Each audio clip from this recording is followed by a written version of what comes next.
O livro do profeta Oséias. Oséias viveu no reino do norte, de Israel, que às vezes ele chama de Efraim ou Jacó, cerca de 200 anos depois de terem se separado do sul, de Judá. Lembre-se da história de 1º Reis. Oséias foi chamado para falar em nome de Deus durante o reinado de um dos piores reis de Israel, Jeroboão II. A nação estava mergulhada no caos, e no ano 722 o grande império assírio invadiu e dizimou Israel. Mais uma vez, veja a história em 2º Reis. E Oséias viu tudo isso acontecer. O livro é uma coleção de cerca de 25 anos de sua pregação e escrita, e é quase todo composto por poesia. E essa coleção inteira foi concebida para ter 3 seções principais. Vamos ver como isso funciona. A parte da abertura conta uma história do casamento rompido de Oséias com uma mulher chamada Gomer, que comete adultério. Não está totalmente claro se Gomer dormiu com outros homens antes ou depois de se casarem, mas eles tiveram 3 filhos juntos e as coisas desmoronaram. O importante é que Deus diz a Oséias que, apesar da infidelidade de Gomer, ele deve encontrá-la, pagar as suas dívidas para com seus amantes e entregar o seu amor e fidelidade a ela mais uma vez. E então diz que tudo isso, o casamento violado e restaurado, os filhos, tudo isso é um símbolo profético contando a história do relacionamento de Deus com Israel. Deus tem sido como um marido fiel a Israel. Ele os resgatou da escravidão. Ele os levou ao Monte Sinai, onde ele fez uma aliança. Ele pediu que fossem fiéis somente a ele. Mas ele trouxe Israel para a terra prometida e eles levaram toda a abundância que ele lhes deu e dedicaram-na à adoração do deus cananeu Baal. E assim, Deus tem uma razão legítima para terminar a aliança e se divorciar de Israel. E ele pensa em fazê-lo. Mas, em vez disso, ele diz que vai buscar Israel novamente e renovar a sua aliança com eles. E ele explica o porquê. É puramente por causa do seu próprio amor, compaixão e fidelidade. Oséias então explica o que tudo isso significa. Ele diz que as consequências da rebelião de Israel serão a derrota iminente diante de outras nações e o exílio, mas há a esperança de uma restauração futura. Um dia, Israel se arrependerá novamente e voltará a adorar o seu Deus. E, diz Oséias, ele colocará sobre eles um novo rei messiânico da linhagem de Davi, que trará a bênção de Deus. Essa sessão de abertura apresenta todas as ideias principais do livro. Israel se rebelou e Deus trará consequências severas, mas o amor e a misericórdia da aliança de Deus são mais poderosos do que o pecado de Israel. E assim, nas sessões restantes do livro, a poesia de Oséias explora esses temas com maior profundidade. Então, há 2 coleções de acusação e lamentos por Israel, e cada uma delas é concluída por um poema muito esperançoso sobre a misericórdia de Deus e a esperança para o futuro. Então, os capítulos de 4 a 10, Oséias explora as causas e os efeitos da infidelidade de Israel. Ele diz inúmeras vezes que Israel carece de todo conhecimento ou entendimento de Deus. Em hebraico, a palavra conhecer é yadá, e é mais do que somente uma atividade intelectual. Ela descreve o conhecimento relacional e pessoal. É a diferença entre apenas ouvir falar de alguém e realmente conhecer alguém. E Deus quer que Israel o conheça como se estivesse em um relacionamento. Ele quer que eles experimentem o seu amor por eles através de um conhecimento que transforma os seus corações e vidas para que eles o amem de volta. E é por isso que Oséias está constantemente expondo a hipocrisia da adoração de Israel. Ele constantemente mostra que eles estão quebrando os 10 mandamentos, como eles estão permitindo uma grave injustiça em suas comunidades. E então, eles vão para os seus templos sagrados e oferecem sacrifícios a Deus como se tudo estivesse bem, mas não está. E não apenas por causa da sua hipocrisia, mas também porque estão adorando todos esses outros deuses. Ele menciona muitas vezes seus altares a Baal nas cidades de Betel e Gilgal. E eles não apenas deram a sua lealdade a outros deuses. Oséias repetidamente acusa Israel de confiar nas suas alianças políticas com o Egito e a Assíria. Então, ao invés de confiar em Deus para protegê-los, eles querem se tornar como essas nações e confiar apenas no poder militar. E Deus diz, isso tudo vai desabar sobre as suas cabeças, porque em pouco tempo a Assíria se voltará contra eles e irá devastar as suas terras. Nessa outra sessão de aviso, Oséias dá uma antiga lição de história israelita para mostrar como essa família tem sido infiel desde o princípio. Então, ele alude à mentira e à traição do patriarca Jacó. Lembre-se de Gênesis 27 e 28. Ele alude à rebelião de Israel no deserto. Lembre-se do livro de Números. Ele alude à nomeação do rei corrupto Saul, que levou o povo ao pecado e ao desastre. Lembre-se das histórias em 1 Samuel. E é tudo uma forma de Oséias dizer que algumas coisas nunca mudam nessa família. Então, que esperança Oséias tem? Bom, sabemos pelo capítulo 3 que Deus vai fazer algo para salvar e restaurar o seu povo. E é isso que esses 2 capítulos finais exploram. O capítulo 11 é lindo. O poema retrata Deus como um pai amoroso que criou seu filho Israel e depois compartilhou tudo com ele. Mas o filho cresceu e se rebelou e se voltou contra o pai, se aproveitando da sua generosidade. E assim Assim, nesse poema, Deus está emocionalmente dividido. Em um momento, ele está com raiva e naturalmente diz que vai trazer consequências graves, mas no momento seguinte ele está com o coração partido. E ele diz que é movido pela sua misericórdia e compaixão, e ele vai perdoar o filho que ama. Ele diz: como posso desistir de você, Efraim?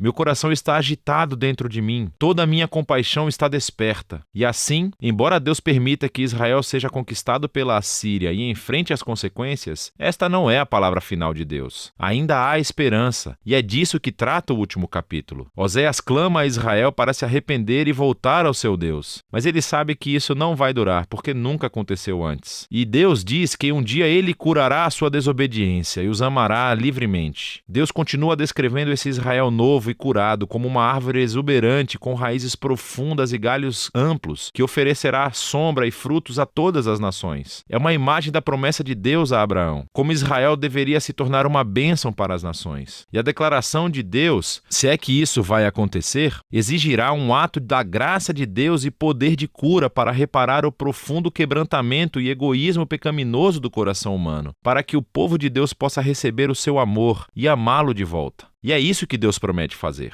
Agora, depois que esse poema termina, encontramos as últimas palavras do livro. Elas são como uma nota em anexo. Provavelmente são do autor que coletou a poesia de Oséias e agora quer falar com você, leitor, por um segundo. E ele diz: quem é sábio e perspicaz para entender tudo isso? Em outras palavras, os poemas de Oséias. Os caminhos do Senhor estão certos. Os justos caminham nele, mas os rebeldes tropeçam. Assim, o autor quer que você saiba que a antiga poesia de Oséias ao norte de Israel não está trancada no passado. Ela revela verdades profundas sobre o caráter e os propósitos de Deus e sobre a natureza humana. E embora Deus deva trazer e traz a sua justiça ao mal humano, o seu objetivo final, o seu coração, é curar e salvar o seu povo. E é disso que se trata o livro de Oséias.